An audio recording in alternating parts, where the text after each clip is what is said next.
اگر کوئی راز آپ کے پاس موجود ہے اور اس راز سے آپ کو فائدہ ہے، آپ وہ راز کسی کو نہ پہنچائیں۔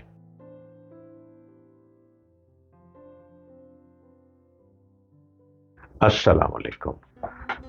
امید ہے کہ آپ خیر و عافیت سے ہوں گے انشاءاللہ، اور اللہ کی رحمتوں سے پرسکون زندگی گزار رہے ہوں گے۔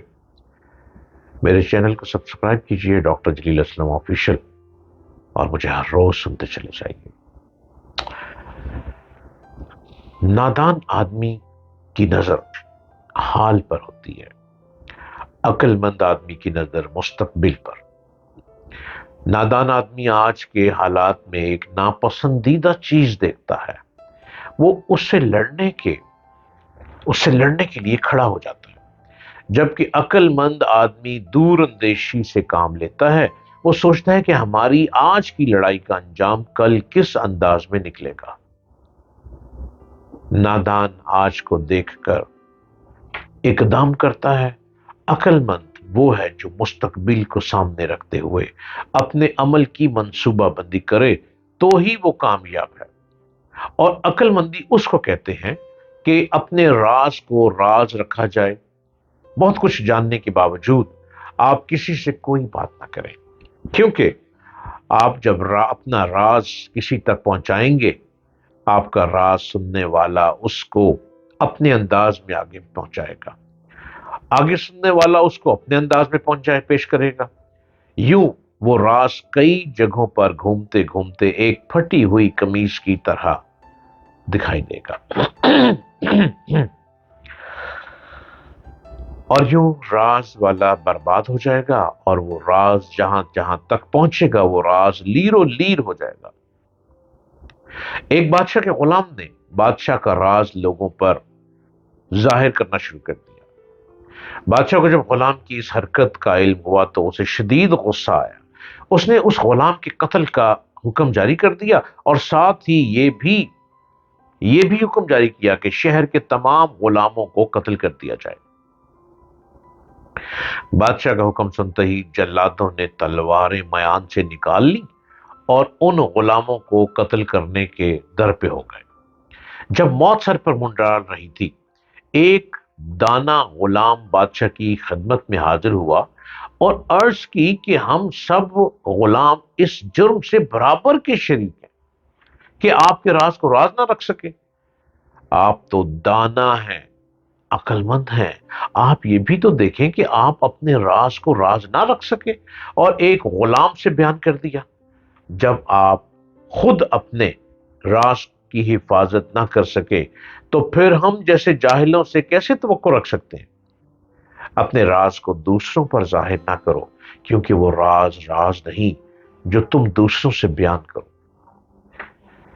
اپنے مال و زر کی حفاظت کے لیے محافظ رکھو، مگر اپنے راز کو صرف اپنے تک محدود رکھیں۔ جو دیو قید ہے اس کو زبان تک نہ آنے دو، پھر اس کو دوبارہ قید کرنا مشکل ہوگا۔ جو دیو نکل جاتا ہے تو وہ لا حول ولا قوت پڑھنے سے واپس نہیں آتا۔ رستم کے منہ زور گھوڑے کو کوئی بچہ بھی کھول کر آزاد کر سکتا ہے۔ شیخ سعدی فرماتے ہیں، خاموش رہنے میں ہی انسان کی بھلائی ہے، اور کم گو انسان شرمندگی سے محفوظ رہتا ہے۔ اپنے راز کی حفاظت خود کریں۔ اپنے راز کی حفاظت آپ خود نہیں کر سکتے تو دوسروں سے کیسے توقع کر سکتے ہیں کہ وہ آپ کے راز کی حفاظت کریں گے؟ اپنا راز کبھی کسی کو نہ دیں۔ اگر کوئی راز آپ کے پاس موجود ہے اور اس راز سے آپ کو فائدہ ہے، آپ وہ راز کسی کو نہ پہنچائیں۔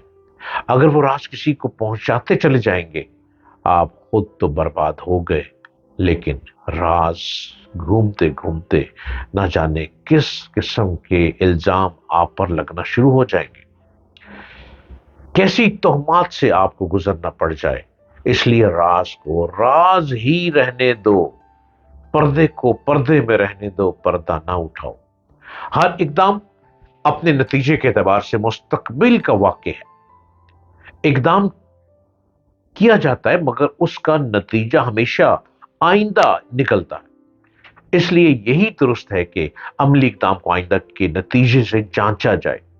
آج کی کارروائی کا ٹھیک یا بے ٹھیک ہونے کا فیصلہ اس اعتبار سے کیا جائے کہ کارروائی آج اپنے انجام پر پہنچے گی تو اس کا حاصل کس صورت میں ہمارے سامنے آئے گا۔ ایک شخص کو ایک بھیڑ نے کاٹ لیا، ایک ڈیمو نے کاٹ لیا، اب وہ غصہ ہو کر ایسا کرے کہ وہ اس کو سزا دینے کے لیے بھیڑوں کے چھتے میں اپنا ہاتھ ڈال لے۔ اگر کوئی آدمی ایسا کرے تو اس کی شکایت بے معنی ہوگی کہ ایک بھیڑ کی ایک ڈیمو نے اس کو معمولی طریقے سے کاٹا، اب سینکڑوں بھیڑیں اس سے لپٹ گئیں اور اسے ڈنگ مار کر زخمی کر دیا۔ یہ دنیا دانش مندوں کے لیے ہے، نادانوں کے لیے یہاں اس کے سوا کوئی انجام نہیں کہ وہ بے سوچے سمجھے ایک اقدام کرے، اور جب اس کا برا انجام سامنے آئے تو اس کے خلاف احتجاج کرے۔ پہلے اپنا راز خود نکال دیا، پھر اس راز کو سمیٹتے آپ سے نہیں سمٹتا تو احتجاج شروع کر دیں۔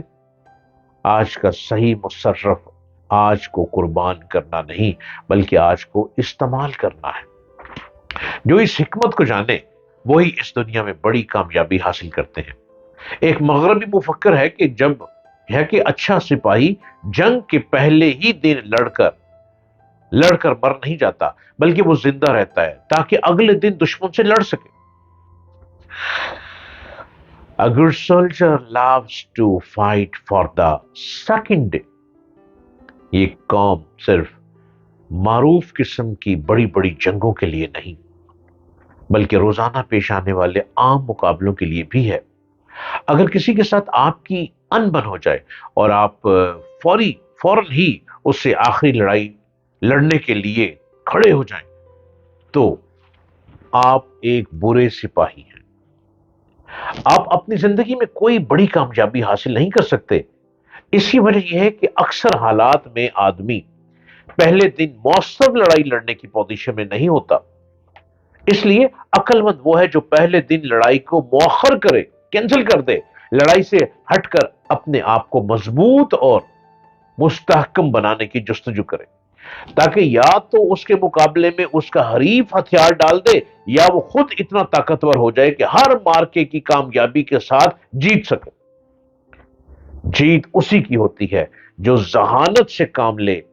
پہلے دن جذباتی لوگ لڑتے ہیں اور عقل مند لوگ پہلے دن کی لڑائی میں خاموشی اختیار کرتے ہیں، اور عقل مند لوگ دوسرے دن موقع دیتے ہی دشمن کو میدان میں اتریں گے، دوسرے دن دشمن خاموش ہو جاتا ہے اور عقل مند پہلے دن اس پر حاوی ہو جاتا ہے۔ اس اصول کو آپ کو بہترین مثال آپ کے سامنے دی ہے۔ اپنے آپ کو مضبوط لوگوں کی طرح میدان میں لے کر اتریں، کمزور نہ ہوں۔ عقل کی طاقت مضبوط کرتی نہ کہ ہاتھوں کی طاقت، عقل مضبوط ہے وہ آپ کو طاقتور بناتی ہے۔